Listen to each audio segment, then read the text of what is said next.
Toto, pabukas na ng radyo. Sige po, tay. Hey, what's up guys? Welcome sa KJ Podcast. My name is Kim. And I'm J-Lord.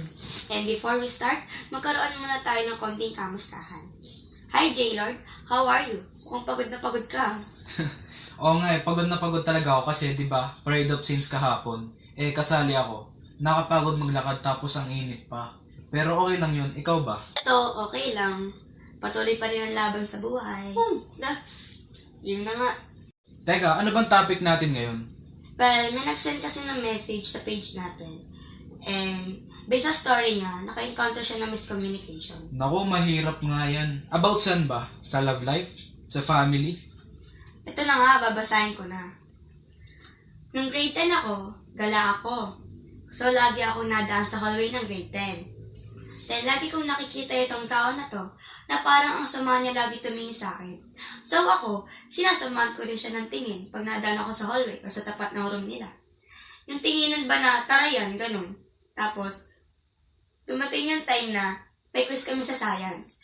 Then, nakita ko si Yana, yung classmate ko, nakausap yung tao nakakasamahan ko ng tingin sa hallway. Then, lumapit ako sa kanila.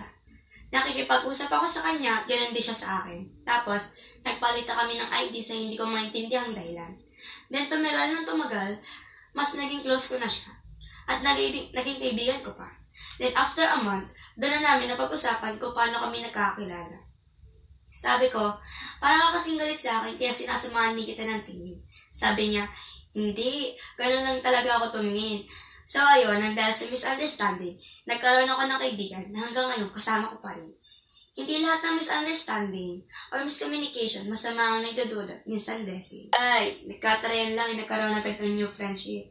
Matry nga yan minsan. Sira. May maganda naman daw kasing kinalabasan. Sabi niya nga blessing raw. Yes, meron nga. Pero doon tayo sa part na nagkaroon ng miscommunication. Ako kasi, based on experience, lagi ako nakaka-encounter ng ganyan. Tapos, nagugulat na lang ako kasi hindi ko talaga alam kung ano nangyayari. Like, anong ginawa ko? And, ang pagkakaiba lang sa amin ni Sender is, hindi kami nagkakaroon ng small talk ng tao, sinamayan ko ng tingin. Kasi, natakot ako makipag-communicate sa kanya. Kasi baka napakalaki ng kasalanan ko at sinasamahan niya ako ng tingin without any reason. And good thing naman yung ginawa ni Sender kasi na-clear nila yung misunderstanding by talking about it. And for ating Sender, if you encounter ulit ng ganitong scenario, kapain mo muna yung taong kakausapin mo kasi baka hindi mo alam na kaya ka pala tinatarayan is because may ginawa ka or sinabi ka na hindi niya nagustuhan. Tama.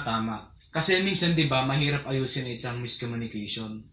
Lalo na kung hindi kayo close ng isang tao. Kasi baka matakot ka na baka magsalita siya ng masama about sa'yo.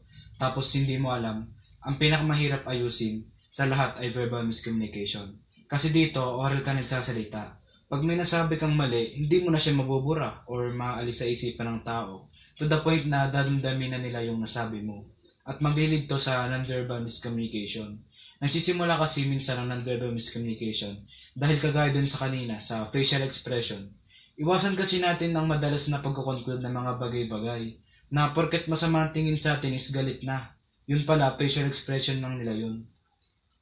Ay, correct ka dyan. Although may maganda namang kinalabasan, pero sabihin na natin, hindi lahat ng tao katulad niyan. Kaya kung makaka-encounter ka ulit or yung ibang tao ng ganitong scenario, make sure na worth it pag-aksayahan ng oras yung tao niyan. And para makaiwas sa mga itong scenario, yan nga, iwasan natin ang pagko-conclude agad ng mga bagay-bagay na yun pala ay maling akala lang.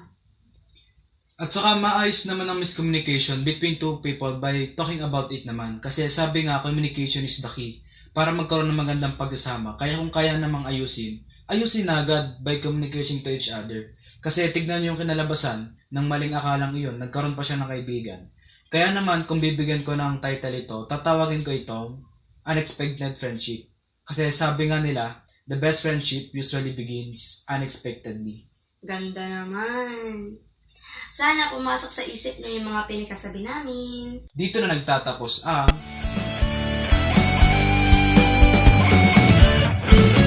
KJ Podcast.